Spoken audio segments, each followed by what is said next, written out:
This week, we heard revelations at the Zondo inquiry of the apparent failing by Parliament to hold the executive to account during the fifth administration. Let's speak now to Parliamentary Speaker during that particular period, Thami Baleka Mbete. She'll be giving us insight as to her side of what exactly transpired.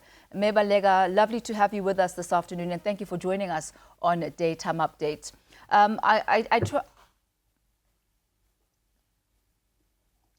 No, thank you very much for inviting me. I trust, Thami Baleka, that you, like the rest of the country, have been keeping abreast of the revelations that are coming out of the State Capture Commission of Inquiry. And as you would have heard, some really damning allegations against Parliament not really fulfilling its oversight role. What are your comments on what has been coming out?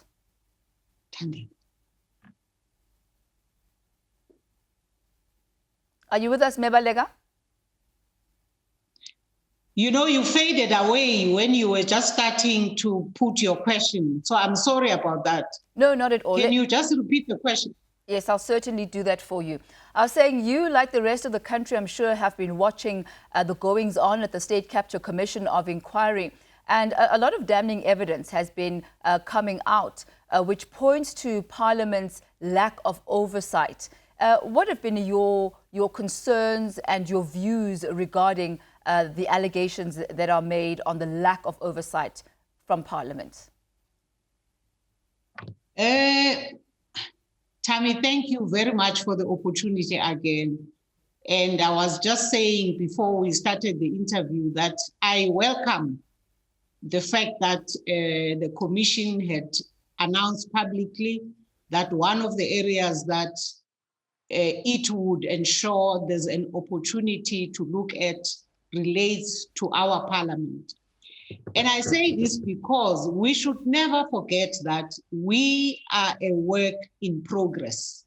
As a new democracy of this country, after decades of struggle, in fact, centuries of struggle, it's the first time we are able to create our own democratic dispensation as a people.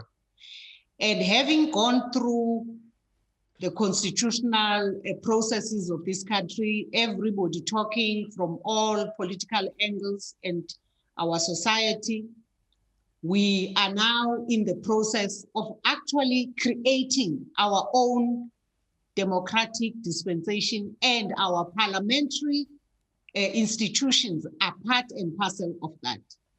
And so as we have this opportunity, I personally am very supportive of what is coming out at the Commission, because I believe as a people, we must welcome getting to know ourselves, getting to know our weaknesses, our strengths, our challenges, our possibilities.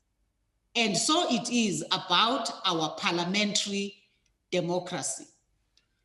There are things I feel South Africa must change in how it approaches the question of the funding of our parliament. Because if you want parliament to be strong, to be stronger than it has been since we actually had the first elections and created parliament, you need to put aside the necessary resources.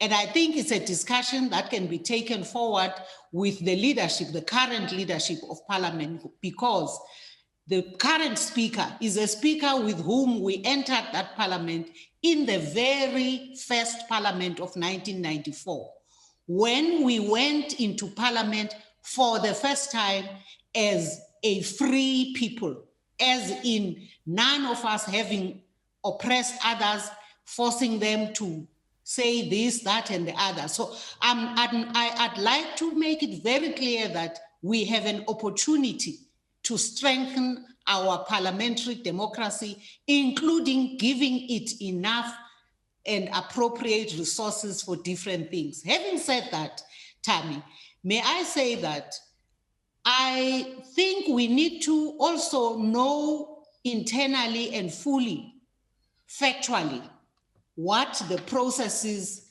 and the workings of our parliament are. It is through portfolio committees in the main that oversight is exercised. And I want to make the example of the committee that Umamuranto used to chair, where it was their own decision that they are going to embark on these inquiries, a series of issues that they needed clarification on, that had become a bit of a concern in relation to what had been going on at the ESCOM, a state-owned enterprise. And therefore, they did that as part and parcel of their oversight role over what was going on in our country.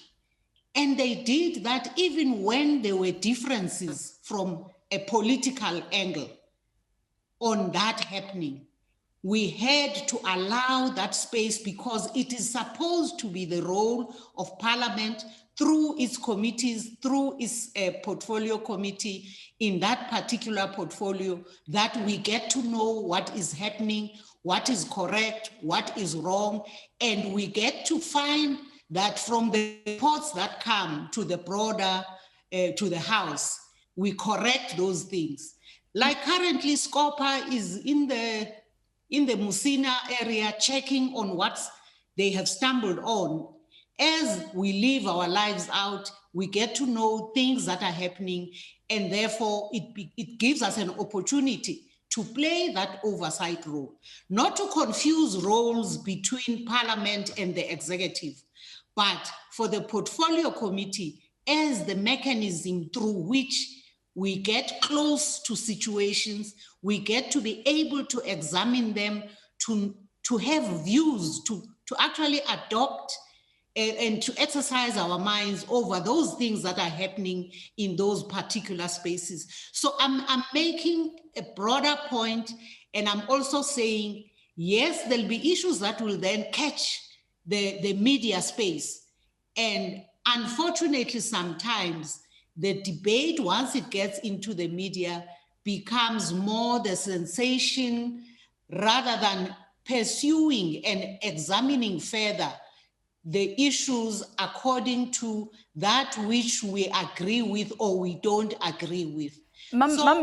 Yes, there were times when, for one reason or another, and not everything was perfect, but oversight happens all the time in Parliament through Parliament's portfolio committees. And you talk about the pivotal role that Parliament's portfolio committees play, the fact that they really are the engine room of it. What we've been hearing now are divisions even within the portfolio committees. What we are hearing now are some members of the portfolio committees siding with factions, being influenced by the executive. And we are also hearing a Parliament not doing anything about reports and recommendations that the portfolio committees had put forward. Have you, as Parliament at your particular time, have you failed to actually exercise your oversight, failed to take in the recommendations that portfolio committees made, and failed to actually hold the executive to account? You know, Thami, I'll repeat. I think we must never forget that when we got into the first Parliament, and I'm talking about those that had been in a Parliament before 1994, it was the first time we got into a Parliament as in an institution that was as a result of a democratic election. Let's start there. Mambalega, can I just come in here, Mambalega? There's a distinction between a learning curve, because everybody's a novice. You've never been in Parliament before, the African National Congress, a liberation movement, now the governing party. Yes, there are, baby steps and learning curves. I'm talking political parties. I'm talking South Africans who then end up being members of Parliament, whether they are from the National Party, they are from the IFP, they are from the ANC, PS, or wherever they come from. all of us went into the first parliament. It was a new experience. New even for Koos van der Merwe, because he had been in parliament for more than 20 years already. But what we entered in 1994 had never happened before, in that for the first time it was to bring different perspectives from our society, from the electorate, from the people who had determined who went into parliament. So the point I'm making is that there was no one who had experience. So don't even think about the National Party as having had the experience of a parliament, because theirs was a different parliament from a democratically elected parliament. In other words, where our whole society as South Africa had the vote, the right to vote, and therefore to send individuals coming from their own communities to represent the issues of their own communities, villages, and everywhere. So 1994 was a new space, and I'm saying we continue to be in the space of perfecting the institutions of our wishes, of now the lessons we have learned since we have been there, and what now we know needs to actually be fine-tuned. And I'm saying the commission chaired by the Deputy Chief Justice is very helpful. It's an instrument that has put on the table our weaknesses and the areas where we need to improve. So, Mambalega, let me ask you this, and perhaps let's focus here on the specifics. Let's focus on the specifics. For example, what Themba Goti had spoken about, and the fact that PRASA, for example, had been having irregular expenditure on a consistent basis year after year, amounting to billions. Who was that? PRASA. SASA. PRASA, the public rail, PRASA. Public rail, that they were having, irregular expenditure consistently year after year, amounting to billions, and there seemed not to be any sort of will to curtail that. I understand the learning curve, but I think South Africans now, we've been in a democratic country. We're going on close to 30 years, and this learning curve at some point has to come to some sort of an end, and there needs to be a political will, from Parliament actually exercising its duty. Yes, I understand that you're saying it has been a learning curve, but within that learning curve, would you say there are lessons that you have learned? What have you taken out of it? If you could do things differently, looking back now, what would you have done differently in order to maintain the integrity of oversight roles? The time it takes for things to end up where, in fact, the right portfolio committee interacts with the issues that you tell me Honorable Themba Goti has been pronouncing himself on is too long. Part of what is the issue are the right resources for the portfolio committees. I am saying, let us come closer to the issue of the national fiscus, giving all three arms of the state the adequate resources to do a better job in each of their areas, including Parliament, and stop a process where a department in the executive is the one that determines the resources needed by the other two arms of the state, and therefore compromise in particular ways how they are able to deliver on their constitutional roles. That is my take out of the experience of Parliament. Our constitutional democracy must get close to the issue of what we mean by the equality of the three arms of the state, the legislature, the executive, and the judiciary. Are we giving enough resources for each of them? And my answer is no. And for as long as South Africa, we have not paid the correct attention to that matter, we will continue limping and therefore compromising the ability of each of the arms of the state to do what they ought to do, that is expected by the Constitution. Mambaleka, give us instances during your term when Parliament has actually held executive to account. We did it all the time through the portfolio committees, as they played, each of them, the role of being critical of things that had happened and interacting with members of the executive.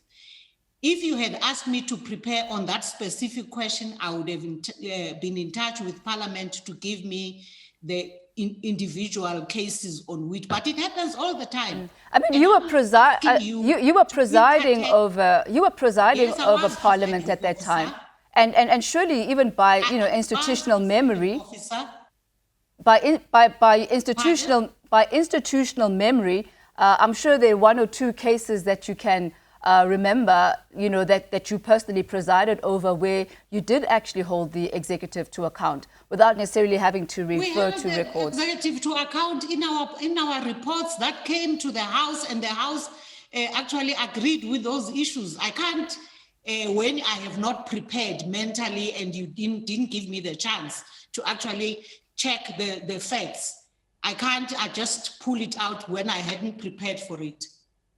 So. But I'm saying it happens all the time. There might be very famous cases where you feel this should have happened, that should not have been done that way. Well, sorry about the difference of opinion, but I'm saying it happens all the time in actual fact. Let me ask you this. One of the issues that Themba Goti brought up is the fact that there are factions even within the committees themselves. How can a situation like that, do you believe, how can that be circumvented in the future? I think as people, we learn all the time. As people, we see how bad things have been when now they are being brought out the way they are being brought out. And I'm saying it's a positive thing that this is happening, because it can only assist us in our political, organizational spaces to relook at these matters now with hindsight, and to in fact point out where the mistakes and how they could have been avoided even before they got into the caucuses and the study groups and the other parliamentary processes and bodies. So I think it's a good thing that these matters are being brought out openly. And I think let's continue that way, and let's not see it as a bad thing, or maybe the commission is doing bad work.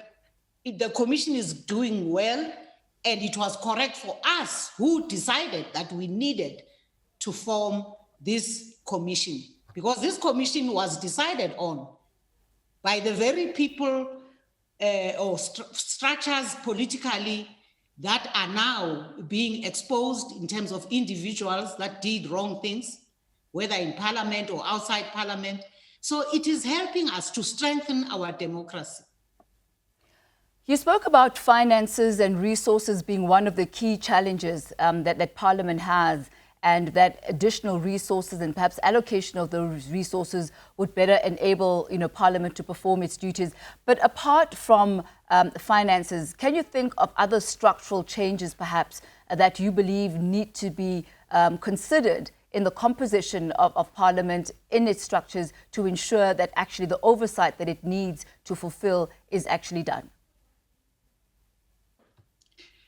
There are ways in which the issue of resources, it becomes so fundamental that until it has been addressed, it continues to undermine many other different areas of the work that Parliament does.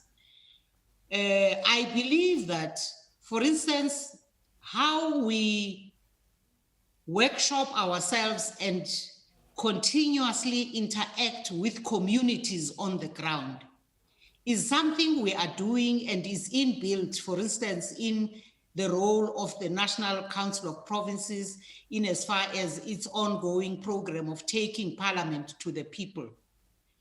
But how well you can do that, how regularly can you be able to actually put the resources to go back enough times to attend to the issues that you have picked up on the ground.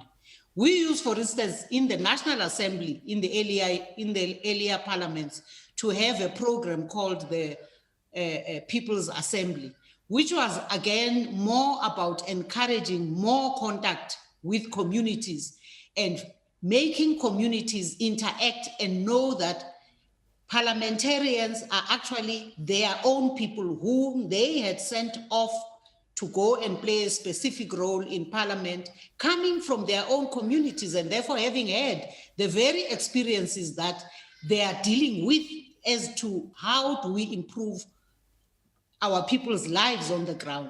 So I'm saying the issue of resources will always come up as the issue that is at very fundamentally needing attention.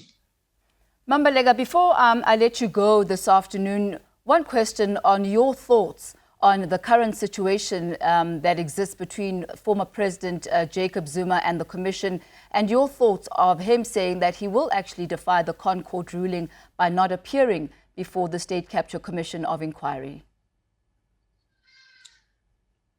Personally, I regret that response by my leader, because we were together when the decision was taken about the formation of the Commission of Inquiry.